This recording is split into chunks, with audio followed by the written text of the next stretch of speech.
February 25th, 1985, Shrine Auditorium, Los Angeles. The American Music Awards backstage area hummed with controlled chaos, a carefully orchestrated collision of egos, entourages, and entertainment industry power players, all compressed into a labyrinth of narrow corridors and cramped dressing rooms. Security guards stood at strategic intervals, their faces impassive as they monitored the constant flow of celebrities, handlers, and media personnel moving through the space like blood cells through arteries. In one corner of this organized madness stood Prince Rogers Nelson, surrounded by a protective barrier of bodyguards that might as well have been a moat filled with crocodiles.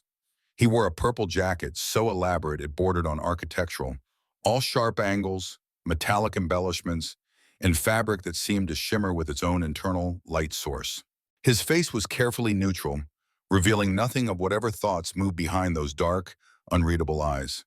He stood perfectly still, almost statue-like, observing the chaos around him without participating in it. Prince had cultivated this mystique deliberately, the enigmatic genius who spoke rarely in public, who surrounded himself with walls of silence and security, who let his music speak for him while his persona remained tantalizingly out of reach. At 26 years old, he had already revolutionized pop music, had created sounds nobody else could replicate, had built an empire around his uncompromising artistic vision, and he had done it all while maintaining an air of mystery that made him seem less like a musician and more like a force of nature that occasionally took human form. 50 feet away, in sharp contrast, Freddie Mercury held court like a benevolent monarch at a garden party. He stood at the center of a loose circle of people, musicians, producers, journalists, hangers-on, all drawn to his gravitational pull. In his hand, a champagne flute gestured expressively as he told some story that had his impromptu audience laughing. He wore yellow, not subtle yellow, not tasteful yellow, but aggressive, impossible to ignore yellow that announced his presence from 100 yards away.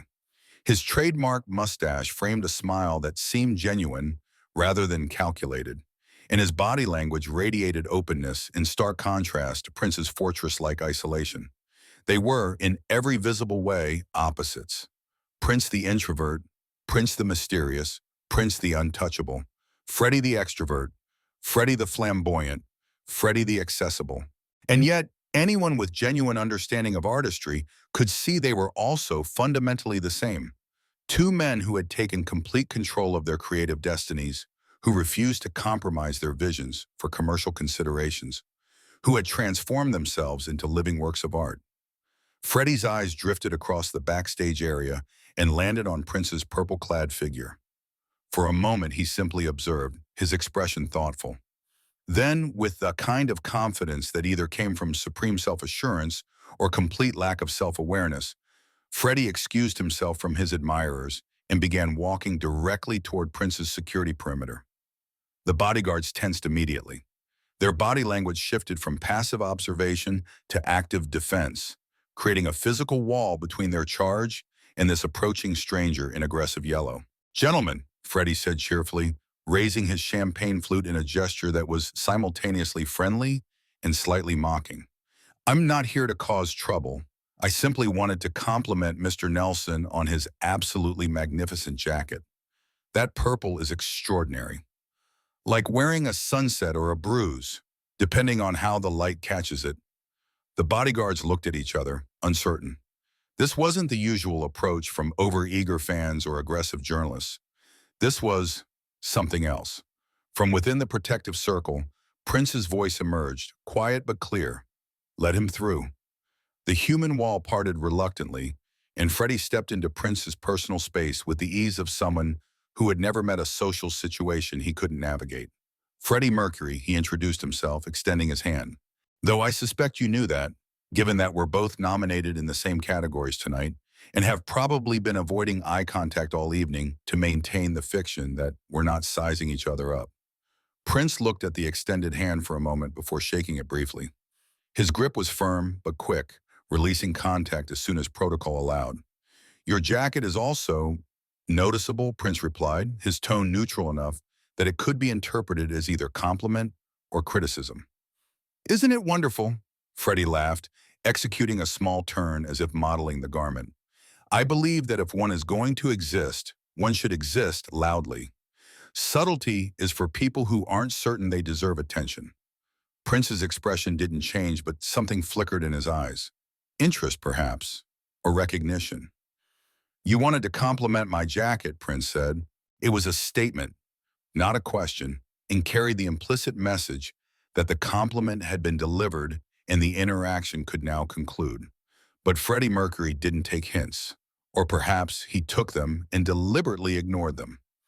Actually, Freddie said, his voice dropping lower, becoming more intimate despite the surrounding noise, I wanted to tell you that I understand what you're doing.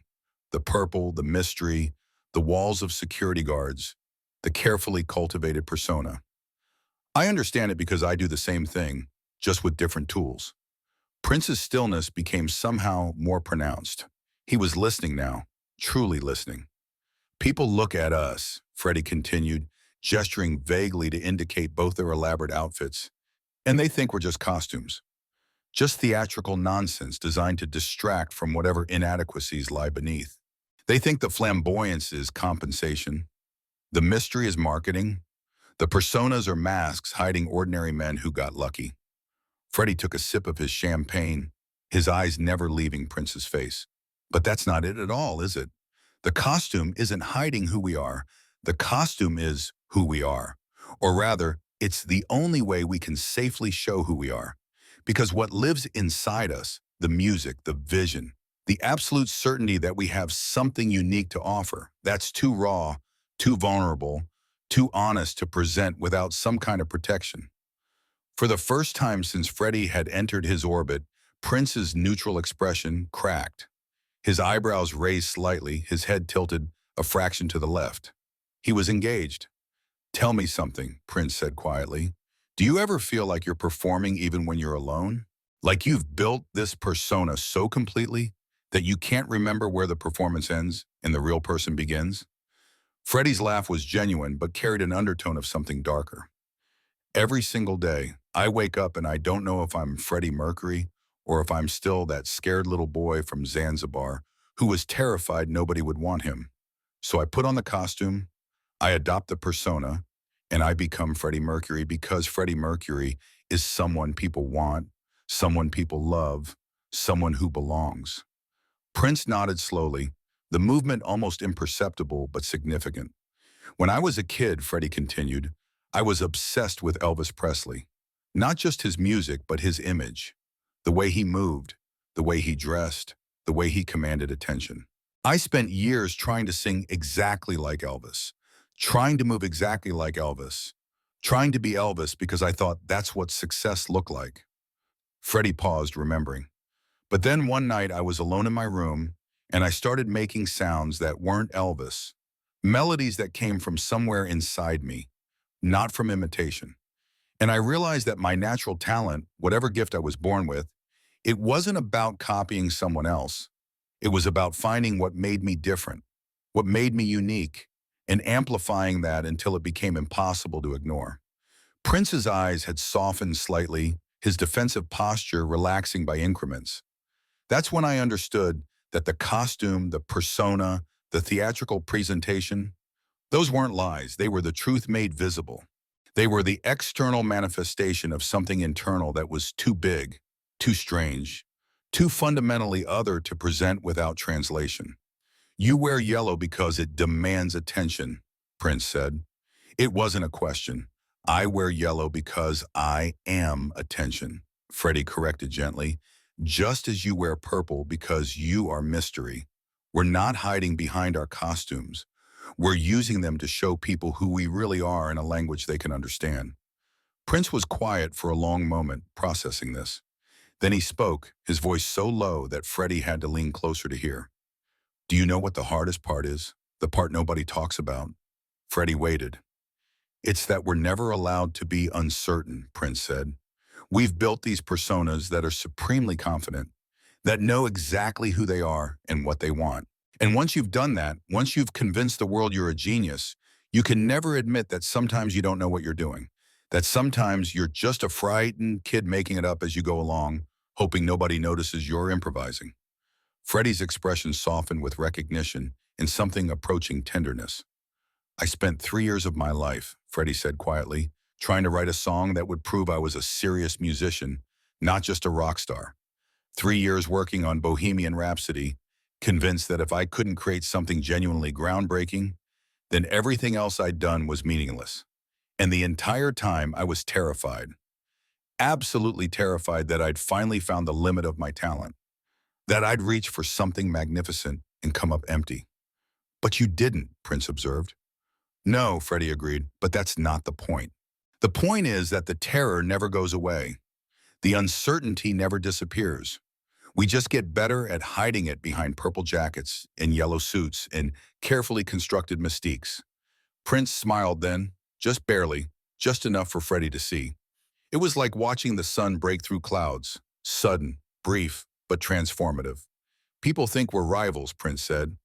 They think there should be competition between us, that your success somehow diminishes mine, or vice versa. People are idiots, Freddie replied cheerfully. They don't understand that there's no competition between genuinely original artists. You're not trying to do what I do, and I'm not trying to do what you do. We're each creating something that didn't exist before we made it. That's not rivalry. That's parallel excellence. Prince nodded, that slight smile still present. Besides, Freddie continued, his tone becoming lighter, more playful. If I wanted to compete with you, I'd have to learn to play 17 instruments and do splits on stage. Far too much effort. I prefer to dominate through sheer force of personality and really excellent hair. Prince actually laughed then, a real laugh, not just a polite chuckle. The sound was so unexpected that his bodyguards looked startled. You know what I think our real talent is? Freddie asked, his voice returning to that intimate, serious tone. It's not the singing or the writing or the performing, though we're obviously brilliant at all of that. Our real talent is that we understood early on that artistry isn't about being good at something that already exists. It's about creating something new, something that's so completely ourselves that nobody else could replicate it, even if they tried. Natural talent plus absolute commitment, Prince said. Exactly, Freddie agreed. Natural talent gives you the raw materials. But commitment, the willingness to be strange, to be different, to risk everything on the belief that your unique vision matters. That's what transforms talent into artistry. There was a commotion near the stage entrance. Someone was calling for Prince to prepare for his performance slot. I should go, Prince said, but he didn't move immediately. Before you do, Freddie said, I want you to know something. In a room full of famous people trying to prove they belong here, you're the only one I wanted to talk to, because you're the only one who understands what it costs to be genuinely original. The loneliness of it, the terror of it, the absolute necessity of it. Prince extended his hand again, and this time the handshake lasted longer, meant more. When they call your name tonight, Prince said, and they will call your name, remember that the award doesn't make you valid. You were already valid. The costume, the persona, the music, it was all already real, already true, already magnificent. The award is just the world catching up to what you already knew. The same applies to you, Freddie replied. Prince nodded once, then turned to leave. But after a few steps, he paused and looked back. Freddie, he said, using the first name for the first time, we're not just wearing costumes, we are the costumes, we are the music. We are everything we've created. And that's not fake. That's the most real thing in this entire building. Then he was gone, absorbed back into his protective circle of security, his purple jacket disappearing into the crowd. 2 hours later, when Freddie Mercury's name was called as the winner in his category, he walked to the stage with his characteristic confidence and theatrical flair. He accepted the award with grace, made his speech with wit and charm, and then, just as he was about to leave the podium, he looked directly at where Prince sat in the audience. Their eyes met across the distance of the auditorium. Freddie winked, a gesture so quick that most people watching wouldn't have noticed. But Prince saw it, and Prince's face, usually so carefully controlled, broke into that rare, genuine smile. In that moment, something passed between them that had nothing to do with rivalry or competition or the petty concerns that usually governed interactions between successful artists. It was recognition, acknowledgement, a silent conversation that said, I see you, I understand you. I know what it costs to be what we are, and I respect you for paying that price. Years later, when journalists asked Prince about Freddie Mercury, he would speak with uncharacteristic warmth and openness. Freddie understood something that most people never grasp, Prince said in one interview. He understood that authenticity isn't about stripping away artifice to reveal some pure, natural self underneath. Authenticity is about creating yourself so completely, so honestly, that the creation becomes who you really are. Prince paused, choosing his words carefully. People thought we were opposites, the mystery and the flamboyance, purple and yellow, but we were the same in the ways that mattered. We were both children who discovered that the world didn't have space for who we naturally were, so we built our own spaces. We created personas large enough to contain everything we felt, everything we needed to express. And then we inhabited those personas so completely that they stopped being performances and became our lives. When Freddie died in 1991, Prince didn't make a public statement, but at his next concert, he performed Somebody to Love as a tribute, and those who knew the story of their backstage conversation understood what he was communicating. That music transcended rivalry. That true artistry recognized and honored true artistry. That two men in purple and yellow had understood each other in ways that went deeper than words. The story of their meeting became part of music folklore, a reminder that the most interesting relationships between artists aren't always the public feuds or the celebrated collaborations. Sometimes they're the quiet moments of recognition, the silent acknowledgments that happen away from cameras and crowds. Two kings met backstage at an awards show. They spoke about costumes and truth, about natural talent and created personas, about the loneliness and necessity of being genuinely original. And in that conversation, in that brief intersection of purple and yellow, they found something rarer than rivalry or friendship.